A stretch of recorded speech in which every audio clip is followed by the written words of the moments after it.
Hi, Jeet. Hi, Bob. How you doing? Good, good. How are you? Good. Let me introduce us. I'm Wright of Blogging Heads TV, and this is the Wright Show, and you are Jeet Heer, noted Canadian journalist who's been on Blogging Heads before. And by the way, congratulations, I think, are in order, because, you know, last time I spoke to you, we were talking about the New Republic, the, shall we say, transition at the New Republic. Mm-hmm. And then I read sometime later that you are going to be contributing to the New Republic in the future when the new editor Gabe Snyder reeled off some names of people that he was proud to have on board. He mentioned yours, so that's great. Yeah, he's had a distinguished list of people, and myself are going to be ready for it. And we can talk about that in a little bit. Yeah, maybe we will talk about the New Republic later. And he's a very smart and impressive guy. Yeah, Gabe is very impressive, yes. As it happens, I saw him yesterday, yeah. And I knew him a little bit already. Mm. But the story that unfortunately is on a lot of people's minds still probably is the Paris murders. That themselves need no introduction, I'm sure. Now, you are probably more familiar than I am, because you're something of a kind of a comics and cartoons aficionado with the publication in question. Yes, right? That's right. Which I will mispronounce throughout the show as Charlie Hebdo, whatever the actual pronunciation is. But I have Canadian high school French, which is in Paris they will behead you for that. So So you give us the real pronunciation.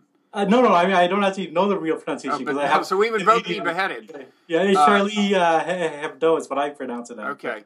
But I think, it's a French satirical publication going back to the 60s. And as you say, I have some prior knowledge of this because I write and edit a lot of books on the history of comics. And particularly, I wrote a biography of Francois Mouly, who's the art editor of The New Yorker. You know, all the New Yorker covers that get such attention, sometimes because they're very controversial. And Francois grew up reading Charlie Hebdo, and that's definitely part of her sensibility. And so I didn't know anyone. So let me just interrupt you. So it is considered kind of a classy, highbrow thing, because to be honest, when I looked at the various things they had published, and they had published a lot of Muhammad cartoons. Yes, that's the specialty. That seemed to have become something of a calling card for them. And whenever there was like a translation or something of a joke, whether it was a Muhammad cartoon or some other cartoon, I pretty consistently just didn't think it was funny. Now, humor doesn't always translate, but I'm a little surprised to hear that up to this day, if that's indeed the case, this was like really considered highbrow. But it was? I wouldn't say highbrow. I'd say more like if you think of National Lampoon in the early 70s. Yeah. And I think the heyday of the magazine was really right at the start in the late 60s and early 70s. And it was very much part of the sort of, spirit of like liberation and anarchic excess, which was like a much bigger deal in France than even the United States. Like it was like, and so it was like back in the late 60s and early 70s, if you're at all involved with the counterculture in France, you would have been reading this magazine, and it had, and so I think in more recent years, it's kind of like dwindled in reputation. I mean, its sales are only like 50,000 per month, and there's like other satirical magazines that sell 10 times as many copies, right? So it's not like I would say on the front line of satire. And as I was saying, like I didn't actually know anyone at the magazine personally, but I know people who know them. So like I think like a lot of people, I was kind of it affected like on a more personal level than I expected. Like because these are sort of like friends of friends that you would hear about. Well, if you knew somebody involved in this, I would think it would affect you pretty profoundly. Yeah. Yeah. So it was. I mean, it was upsetting, and it's still upsetting. Like and I was trying to think about it. I mean, like because there's a couple of things that are kind of involved, and I mean, the last time we were talking, or perhaps the first time we talked about the sort of lone wolf attack in Ottawa, which is like any terrorist attack is terrible, but this one seems particularly like hits harder on a bunch of levels, that it's not a sort of estranged, alienated person that picked up on our ideology. It's like three people that were involved in what seems like a very coordinated attack. Like I think the security officials who are looking at the videos and stuff, like are kind of impressed at the organization. And so it seems more like 9/11 of like, these are people who, know what they're doing. They have some foresight, and that there's three of them, and that it's attacking. Is it? I'm not sure it's totally clear there are three. I mean, one guy surrendered. Yeah. Right now, it's not clear whether he's saying yes. I mean, one guy they're looking for surrendered. Right now, I'm not sure it's clear that he was really involved or he surrendered and said, "Look, I didn't do it," or what. Yeah, there are these two brothers who are at the core. Yeah. I'm not sure we have video of three people or not, but anyway. You're right. You're right. I'm going by some of the earlier reporting, and then you're right. It could be two brothers. So anyway, we're agnostic on all that, but it was clearly a well-planned thing. They knew when the editorial meeting was going to be, and so on. Yeah. They had a lot of foresight, and I think there's going to be questions in France about like how this was allowed to be happen, because the magazine has been attacked before. They were firebombed in like 2011, right? Like so. Well, there was a security guard or policeman or something who was there to protect the editor. I think who was killed. But, that's right. It's. Yeah. So it's this kind of. Anyways, there's a lot of like sort of just security issues, but more pressingly, like it seems very upsetting that someone would be killed for like an idea, which happens, right? Journalists get killed, and for cartooning, which seems like there's such a distance between the offensive actions of like drawing these cartoons and the violence. But I think as we've seen. This isn't the first time something like this has happened. Like there's a famous Danish Mohammed cartoons in 2005, which did lead to a lot of like protest where people were killed and did lead to death threats and some actual like I think assassination attempts. And by the way, it goes back further than that, and it is not the idea that it's sacrilegious to or offensive to depict Muhammad visually is not a creation of the new radical Islam. I mean, I was reading the New York Times in 1955 on some court building in the United States. They had all these statues and they were going to take them down and clean them. And some imams got in touch and said, by the way, one of those is a statue of Muhammad, and like that's kind of like offensive to Muslims. So could you not put that one back up when you're done? And they didn't. So that was an actual. The government, whoever was in charge of that, whatever level of government, said, oh, okay, well, if it's offensive, we won't put it back up. So. Yeah. Although, to clarify on that point, though, there's no consensus on Islam, within Islam itself, on images of the Prophet Muhammad. Well, like anything, like any other living religious tradition, there's a lot of dispute. Within the Persian tradition, there's like actually a long history of paintings of the Prophet. So that would be Shia. Yeah. It does tend to. As far as I'm no expert. Right. On Islam, but I do feel that it does break down on Sunni Shia lines, and it is particularly the sort of Wahhabi tradition that's the most hard line. But the point I just wanted to make with that little anecdote is there are a significant number of mainstream and generally moderate Muslims, in the sense that they're not inclined to go out killing people, who are offended by this kind of thing. I think especially if it is seen that the very purpose of publishing it is in a certain sense to offend or provoke, and that was kind of the case when people. I think that was the perception with the Danish cartoon, very much, and this magazine was part of that in the sense that it chose to publish the Danish cartoon after it had already been published to make a statement, and it wouldn't surprise me if there were a number of mainstream Muslims who found that as something that was who saw that as something that was kind of directed at them. I think that they'd be absolutely right to do so.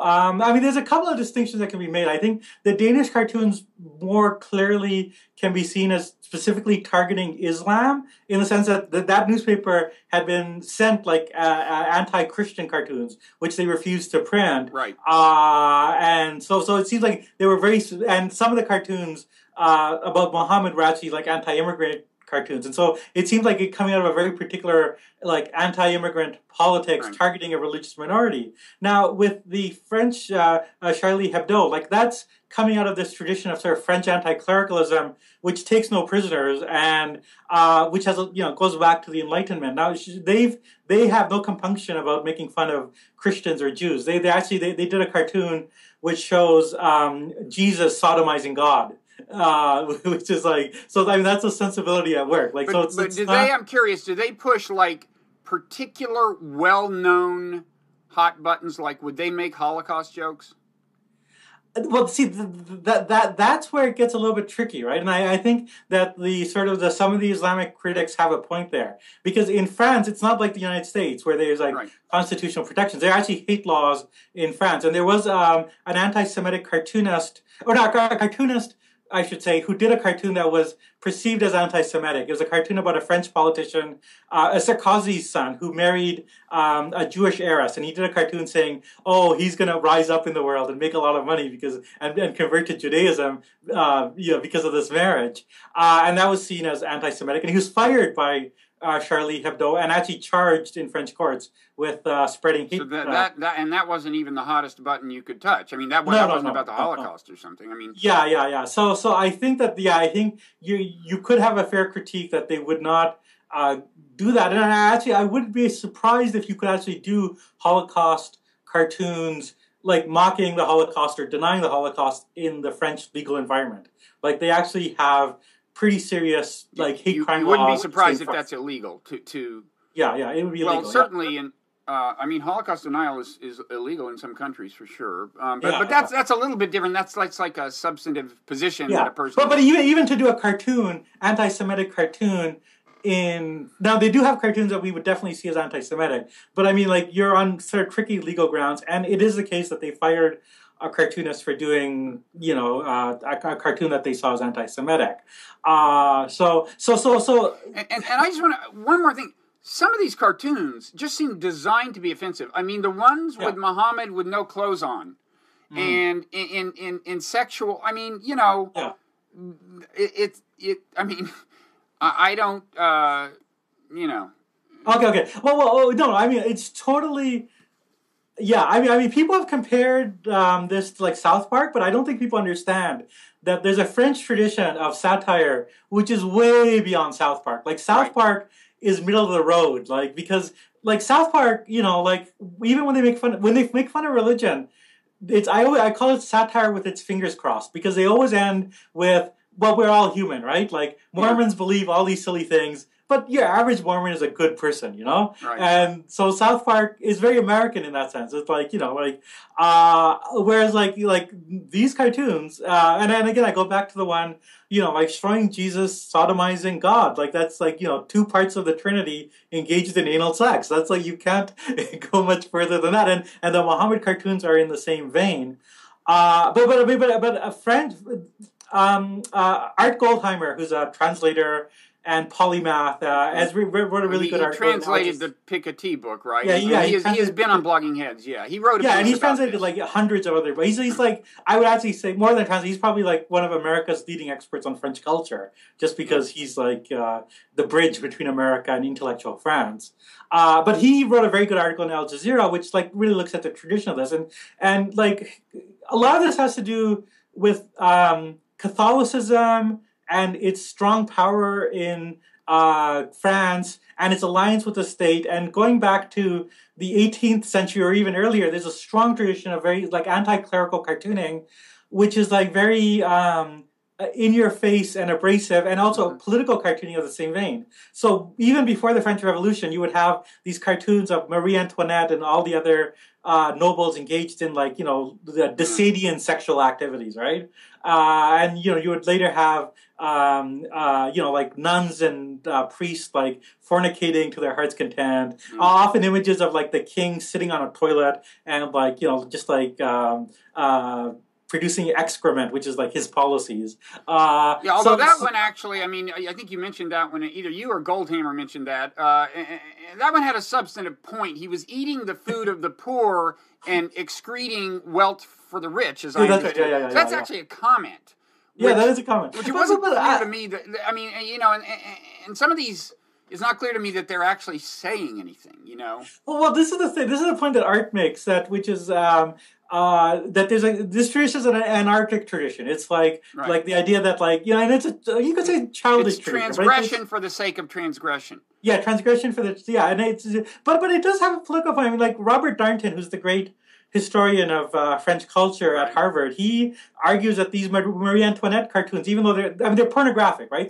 It'd be as if you're doing images of Hillary Clinton and Sarah Palin, having sex or whatever, right? Mm-hmm. But they had a political impact because they undermined the authority of the king, right? And this is a society where there's both church and state have authority. Right, but that leads to an interesting point. Muslims, by and large, don't have authority. Yes. And when you're making these comparisons between, they did images of the Virgin Mary doing this or whatever it was, and it was equally insulting. Yeah. Well, I mean,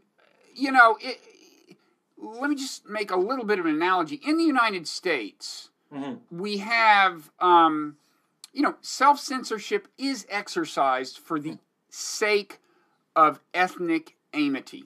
Yes, It is. We don't go around shouting the N-word, and we condemn people who do that. It's legal to do it. It's not an issue of censorship, but we have a norm of self-censorship on certain ethnically sensitive topics, and they're not symmetrical. It's like you can call me a honky, a cracker, you can call me whatever, and you can get away with it, and I don't really care, but I am not the marginalized minority. So in America, at least, we kind of take account of that in the informal speech code. You can argue for better or worse. Maybe we shouldn't, but the fact is we do. Yeah, and in France they don't, and I think that's actually very much the case, not just on religious lines, but ethnic lines. And in French cartooning, you will see representations of, Africans or Asians, that would make your, hair blonde, would make your, it's the sort of minstrel show imagery, of blacks with, thick lips and, sort of googly eyes. Is still, it's sort of disappearing a little bit. There's been critiques, and in the last 10, 15 years, it's less common, but it's still there, in not just in political commentary, just sort of regular graphic novels. You will see Fu Manchu Asians, you'll see yellow peril imagery, and actually Charlie Hebdo is part of that. The French Minister of Justice is Afro-French. She's actually born in French Guyana in South America, but she's of African descent. And they did a picture of her as a monkey, which is and then that's not their only racist image. They do traffic in racist imagery. And their defense is that, we make fun of everybody, and they could show you a whole bunch of cartoons they did of Marine Le Pen and the sort of French right that are equally offensive. But you're right, there's a power disparity. To make fun of a racist politician who has real political power as against a member of ethnic minority there's no. And America has a longer history as a kind of deeply multi-ethnic society. Yeah. Than France does. And this is the approach we've arrived at, I would say. Yeah. And I think in France itself, they've been having these debates over much later than America. In America, the turning point was really the 40s and 50s, where you saw, the NAACP challenging, Amos and Andy on TV. Yeah, but interestingly, CBS did not withdraw Amos and Andy from syndication until after the Watts riots. Yeah. And so you could argue that that's a case of, in a certain sense, being intimidated, or in a certain sense, engaging in self-censorship. Not that there was an explicit connection made by CBS, but it was really shortly after the Watts riots. And so you could argue that that's a case of that we should deplore CBS having withdrawn Amos and Andy, because you should always stand up for the First Amendment and reaffirm whatever expression it was that was objected to violently, right? Yeah. No, I think that's. It's definitely the case that in America, African Americans, but also Jews, all sorts of groups, have been much more forthright in challenging it. And then there's a different ethic in America, and so in some ways, Charlie Hebdo sort of shows the limits of a certain type of secularism, or French secularism. That French secularism really came out of opposing a majority religion, right? Like it came out of, we're in a Catholic country, but we think, like the church has all sorts of corruptions, and people like Voltaire and going forward were challenging this. Mm-hmm. But what happens when you apply that secular sensibility, that's mocking secular sensibility, to people who are marginalized, to Muslims who are like at the, who are like really excluded in many cases from political power, are like poorer than average, are often, like ethnically different than the majority, and are seen as, even if they're born in France, as foreign, but by many members of the majority. So that, I mean, I think, look, I've sort of reluctantly become a John Stuart Mill free speech absolutist by default, because I don't know, like, what other solution there is.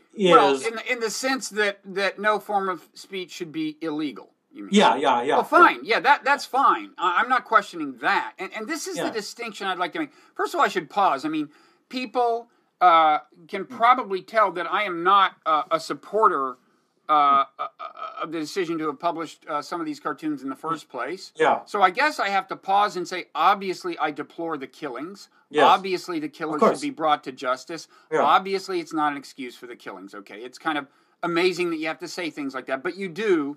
Yeah. And even that is probably not enough insulation. But having said that, let me just make an important distinction. And this is, which is between, just censorship and self-censorship. It's between the legal restraint on speech and what you might call the moral restraint on speech, in the sense that we use moral sanction to enforce it. So like that guy who used to be on Seinfeld, that comedian, when he started yelling the N-word, when he started yelling the N-word at that nightclub, everyone condemned him. That is moral sanction, and it is a part of the system that enforces certain kinds of self-censorship and a certain kind of speech code. And I would argue that in some ways it is the robustness of that system that actually preserves the strength of the First Amendment, in the sense that when you have racially incendiary things, socially divisive, expressions or whatever, the government doesn't have to worry about whether it should ban them if society's system of moral sanction is keeping them subdued. So I think you could argue that people are calling, well, whether these cartoonists or the guys who made that kind of dopey North Korea movie, heroes of the First Amendment. I would argue people who criticize these kinds of expressions that they think are offensive or dangerous and are part of the system of moral sanction, I think they're also heroes of the First Amendment. In fact, I'm surer of that than I am that the guys who made the North Korea movie are. But okay. Here's the thing, though. I mean, I think that the criticism of these things is absolutely necessary, and that's what tends to get lost. But I mean, it is the case that free speech is often defended by people who are vile. Like Larry Flint is a vile man. Right. The publisher of Hustler, right? Like, there's no question that the contents of Hustler are just beyond the pale of human decency, right? But in some ways, it almost has to be those people who are the test cases for free speech, because I mean, if you're a reasonable person, David Broder is never going to be a free speech test case, right? Because he's completely middle of the road. Some of us might say he should be, but no, he won't be. Okay, fine, but nobody's questioning. I'm not questioning the legal right. I would defend the legal right to do this stuff. And in a way, the question I'm asking is people are saying, okay, now that these guys have published this and gotten killed, it is incumbent on those of us who protect the First Amendment to republish the cartoon. Some people are making that argument, and some people are doing that. And I just, I don't think that's the case. I think it's totally legitimate for somebody like me to continue to actually criticize the publication of the cartoon. In a way, I'm saying I'm not going to let a bunch of terrorists convert me from someone who has one opinion about the kind of propriety, not the legality, the propriety of publishing something, to somebody who has another opinion all of a sudden. No, but see, I think I definitely disagree with that, because I think, like, once there's this murder, once, like 12 people have been killed, then the cartoons themselves are a news item, right? And the New York Times with the Danish cartoon took the position, well, we can just describe these cartoons and that's sufficient. And I don't actually think that that's sufficient. Like, if you describe a cartoon, that's not the same as seeing the image. In some case, the image itself is the source of the controversy and has a power that words alone don't have. Like, if there's a difference between, saying, oh, it shows Muhammad naked, to actually seeing Muhammad naked. So just as a news thing, like as a newsworthy... Yeah, because the New York Times wouldn't publish a naked cartoon of anyone. I mean, they wouldn't. I mean, that's their policy. But I take your point. Yeah. That's not quite what I'm saying. No. These are separate issues. Should the Associated Press, in reporting on this show, the cartoon, that's separate from the question of, should someone who thought it was a bad idea to publish a cartoon go now plaster it over their website, because otherwise they're like failing the First Amendment or something. Yeah. Well, I would go even like a little bit further than that, which is I think the way to deal with these offensive images, first of all, is not to like celebrate them or sacralize them, which is a danger. I mean, it's kind of ironic that Charlie Hebdo, which is the great irreverent magazine that has no piety, is now suddenly becoming sacralized as these heroes of free speech. That was kind of a point Goldhammer made. Yeah, Goldhammer made that point, and which I think is a very powerful point. And we see like George Packer in the New Yorker had this saying like, "We are all Charlie." Like that's almost like subverting the meaning of. That's the kind of thing that makes me sick. Yes, I mean we are in the sense that we all uphold the right to publish this kind of stuff. Yeah.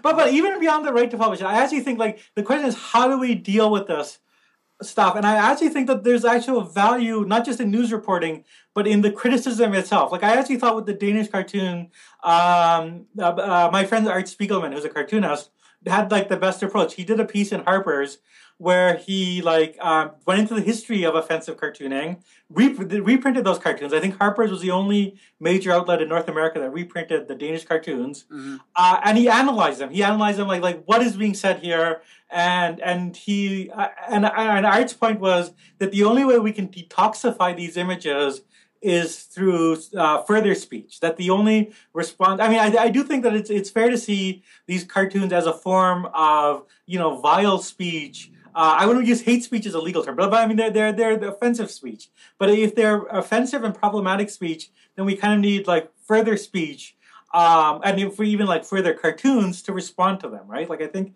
Would you say the same thing about this Seinfeld comedian who spewed the N-word and then he was condemned? If someone had killed him, would you say, well, we should all go around yelling the N-word for a while? Well, no, because what I'm not saying is that we should yell the N-word. What I'm saying is that if we have... But wait, I mean...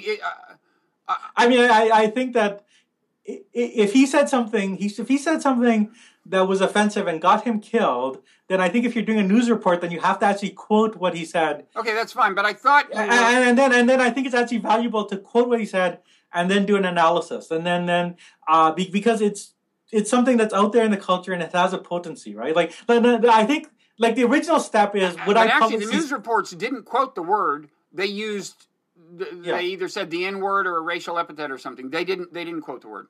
And it was fine. Everybody knew what it was, but I thought you were saying that Spiegelman, I may have lapsed or misinterpreted you. I thought you were saying Spiegelman was kind of standing up for we should all republish this cartoon school. And I'm just saying, if that's the idea, should everyone go around spewing the N-word if somebody who does that is killed?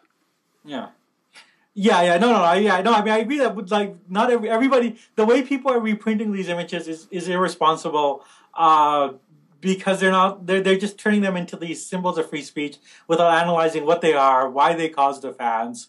And so I think that I would agree with you that that's problematic. But I mean, I do think that there's value once there is sort of like an offensive thing out there in the culture. There's actual value in like reprinting it and analyzing it. Yeah, but on the other hand, anyone who wants to know what these look like can at this point easily find them on the internet. It's not like the New York Times has to publish it. I mean, well, I think that this goes back to like a kind of point I made, which is I think the Times is making the assumption that like images are a proxy for word, right? Like that we can just like describe an image and that's sufficient. Like I actually think if an image is offensive, in some ways we have to deal with what that image is and like why it's offensive. Yeah. I mean, I think that's true of the sexual one. I mean, until I saw the kind of lewd images of Muhammad, I didn't realize how kind of offensive they might be. And I think that's true. Yeah. On the other hand, the kind of prohibition, at least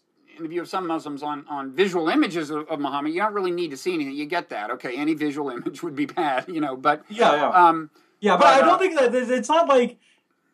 I mean, the offense really is in the lewdness. Like, I don't think.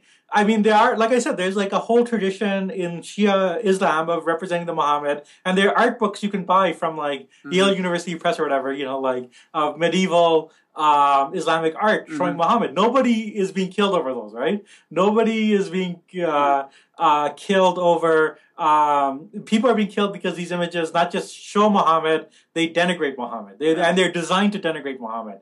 And so I think that I mean, and not that this matters, but if I were a newspaper editor, I mean, one way I might kind of get around this with a kind of compromise is there's in a way a difference between showing the cartoon and showing a picture of the newspaper with the cartoon on it, in a certain sense. It's like, that's one step removed that might make some editors feel more comfortable, yet would still perform the service you want performed. Well, you want to put quotes around that in some way. But right. I mean, to go back into maybe a larger cultural sense, like there was a time, back in the 1960s, Lenny Bruce, who's I think is maybe a closer American counterpart to Charlie Hebdo, he used the N-word all the time on stage. And his argument was, well, this is how we disempower the N-word. That if I use it, it'll lose its power. And I think Lenny Bruce kind of like lost that argument. Like I think people, like people just have concluded. And but you see that like even in the 70s, so you something like Blazing Saddles, like with like the Mel Brooks movie, like like they're throwing the N-word around. Did white characters say it in Blazing Saddles? Oh yeah, white characters said that. Yeah, all the time. Yeah. That may have been the last time in mainstream American culture. Well, right? Quentin Tarantino. Like if you ever watch Pulp Fiction, like it's like I watched Pulp Fiction. Do white people say it in Pulp Fiction? Yeah, Pulp Fiction. Yeah, white people say it in. And certainly the writers were, and so then Tarantino kind of takes this line as well. I think like. So I mean, there's a strand of culture that there's and the thing is, it only becomes I mean, where I'm partially coming from is, as you say, I'm a student of comics, and like I kind of one of the things I'm interested in is this tradition of underground cartooning of people like Robert Crumb, S. Clay Wilson, and Spiegelman himself, and they came out of this tradition that's very abrasive and in your face. And there's certainly a lot of things that Crumb did, like that are very racially and sexually charged that the New York Times would never, ever run, right? Sure. But I mean, I think that those cartoons have a value. I mean, I see them as explorations of racism rather than expressions of racism. And I think they have an artistic value. But I understand not everybody agrees. And I think that where it becomes an issue is the sort of politicization, or where there's like a further political struggle that's going on, right? Like, I think like in America, you do have people like Crumb doing these images. Actually, Crumb lives in France. Perhaps not surprisingly, but in America you do have people doing these things, but they're a kind of minority culture and they're tolerated as part of the big mosaic. Mm. But if they were like somehow linked with the Ku Klux Klan, that would be a problem. And so I think in France it's a problem because not just is Charlie Hebdo like doing these cartoons, but you have an active political movement, which is like 25% of the country, which is like Le Pen and. Right. The National Front, which is like trying to really they're talking about like kicking all the Muslims out of the country, right? Yeah. So it's the fusion of that political movement and these cartoons, which are meant in an anarchic spirit, but in the context of like these huge debates over immigration and ethnicity, that's where it becomes. And this leads to incendiary. Another point that may call into question the wisdom of massive republication of the cartoon for the sake of that, which is. I don't know what these particular killers had in mind or exactly what they hoped would happen after this, but if I'm some like Al-Qaeda mastermind, if I'm like in charge of jihadism, I think I would want this to provoke more publication of the Muhammad cartoons in the hope that would provoke more offense among Muslims, make recruiting for jihadism easier, and lead to attacks that would in turn strengthen Le Pen politically. Heighten the contradictions. I mean, I think they want a clash of civilizations. And very much so. And so the other question is, might you not be playing into the hands of the terrorists if you kind of keep putting this stuff in the face of Muslims?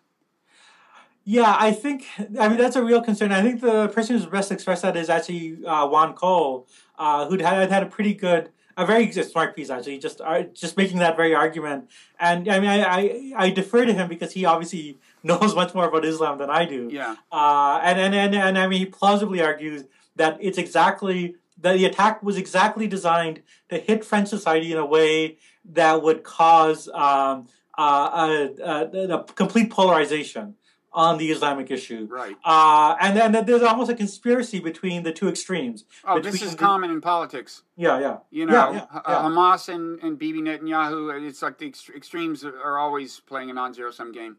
Yeah, and so I think that is a kind of factor. I mean, I guess the larger question is what maybe even like short-term impact and like long-term impact, because I actually want to say a few things on maybe behalf of blasphemy, that I actually think like in the long-term history of culture, like blasphemy is actually good for culture at large. And I also think blasphemy is good for religion. That I think blasphemy plays the same role towards religion that satire plays with politics. Mm-hmm. That I think that it's sort of like the long tradition of blasphemous art, going back to Voltaire and de Sade, up to James Joyce and further, Piss Christ. I mean, I think that's actually been a humanizing thing, and it's actually helped religion, because I think it's helped Christians who at first take offense to it, but then sort of come to terms with these things and realize that their faith is not in these symbols or representations. Their faith is stronger than the mockery. And I would like to, I would think that something like that will happen with Islam as well. Mm-hmm. So I do think that there's, it's hard to defend each individual cartoon in and of itself, but they're part of a tradition, and they're part of a very ancient tradition in France of radical, anti-clerical, anti-religious art. Mm-hmm. And I think that tradition, it has its problems, right? Yeah. And the problems are the ones you outlined, which is what happens when that tradition is applied to a minority culture rather than a majority culture. But even given that, it's how do you look at Islam? If you look at it on a global scale, it's a powerful thing. It's a religion of 1.6 billion people that has power in certain states and can be quite oppressive if it's joined with political power, as in Saudi Arabia. But if you look at Islam as in France, it's not that powerful of a thing. It's a minority religion. And France is where this happened, and more broadly, Europe in particular, and to some extent America, is where the fault lines are, is where the dangerous fissures are. Yeah. And that's why I just think responsible people should keep that in mind. Not that any expression should be illegal, but to the extent that I can influence the moral climate through encouraging and discouraging things, that would be my position. I want to say quickly that since no doubt some people are outraged by my view, there's a slightly more nuanced version of it in a New York Times op-ed I wrote after the Danish cartoon controversy that we can link to. We can also link to your piece in the Globe and Mail and the Goldhammer and so on. And I guess maybe if there's anything else you want to say on this, go ahead. Otherwise, we can move on to other things. And I'm really not sure whether we'll divide this into two dialogues that are presented separately. But is there anything else you want to say on this? Yeah. I think the part of the, I mean, I take all your points as being valid. I think part of the problem issue I have is that they might, your own arguments risk accepting the polarization as a given, in assuming that there's a kind of uniform Islamic sensibility, which is, in clash with this irreverent sensibility. Whereas I think that my sense is there are kind of like complicated middle grounds where you have Muslim. Well, first of all, one of the workers at Charlie Hebdo was Algerian. And who worked for the paper, and you do have cartoonists from the Islamic world, Marjorie Satrapi, the Iranian-born cartoonist, who did a graphic novel about her experiences there, where she also depicts the Prophet Muhammad, who want to try to reclaim that sort of middle ground of free speech, and are doing it in a much more productive way than Charlie Hebdo does. So I do want to say that I think that there's there's. I wouldn't, if it's up to me to publish things, I wouldn't have published those cartoons. But that they exist as part of a continuum that's opening up speech and is opening up discussion among Muslims themselves, I think that's valuable. And I think what I would really like to see, and what we're seeing more of in France actually, and in Europe in general, are like sort of Islamic writers and Islamic cartoonists who are like telling stories and sometimes involving depicting Muhammad, right? Yeah. So I think that's a kind of middle ground that is worth fighting for. Yeah, I mean, there are all kinds of ramifications of this and the way it plays out in different communities, and there are short-term effects and long-term effects. And maybe I'm overestimating the kind of predominance of the short-term dangers. No. I think there are short-term dangers, but I think to go back to your Danish cartoon example, I thought your New York Times article was very good on the point that like one of the problems was not just the cartoons, but the political response to the cartoons. That I think that if the Danish authorities had like met with the imams and had like taken their like complaints seriously, rather than like giving them the back of the hand, that would have played out very differently. And I think in France as well, like I don't think it's the Charlie Hebdo cartoons themselves that are the problem so much as French political culture, which like, in this age of austerity and like, like rising xenophobia, like intolerance towards Muslims is on the rise politically. Right. And I think that is, makes these things more incendiary. So I think that if there's a political response where, people say, well, these things are, say, what you said, that these things are politically defensible, legally they have to be published, but, we as respectable citizens condemn them. I think that that would have gone a long way. Well, the French foreign minister did that a couple of years ago or something. Yeah. He said that. He said this is like, about this specific magazine, he said they are pouring oil on the fire. Yeah. But I think it has to be, the response has to be more than just like responding to the magazine. I think the real problem is the alienation of the Muslim minority in France and across Europe.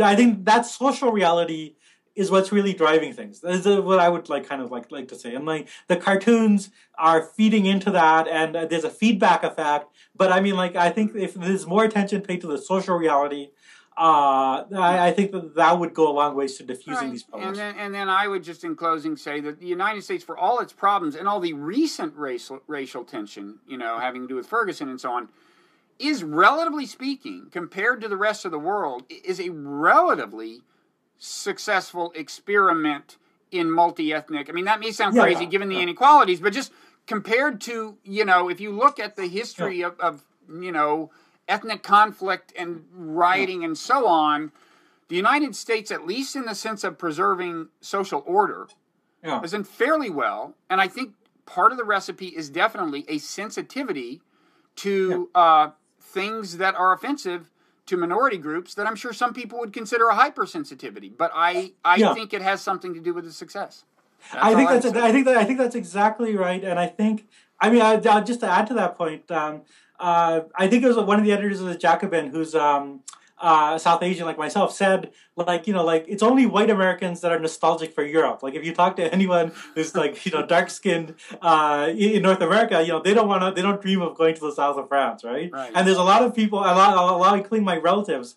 I have in Germany and in England who would love to come to Canada or the United States because they see these as societies where dark-skinned people are much better treated and much more seen as part of the fabric of society. And I think it goes beyond just social tolerance. I actually think this is one of the unheralded successes of affirmative action. Like I think if you hadn't had affirmative action starting in the 60s and a real attempt to create a black middle class, America would be right now where France is. Like it would have the same kind of problems because, like in France, they take a pretty hard line, like a sort of standard conservative or even old-fashioned liberal line. It's all about merit, and there really isn't any attempt to integrate the elite. And we can see the consequences of that. Okay. Yeah. So let's do transition.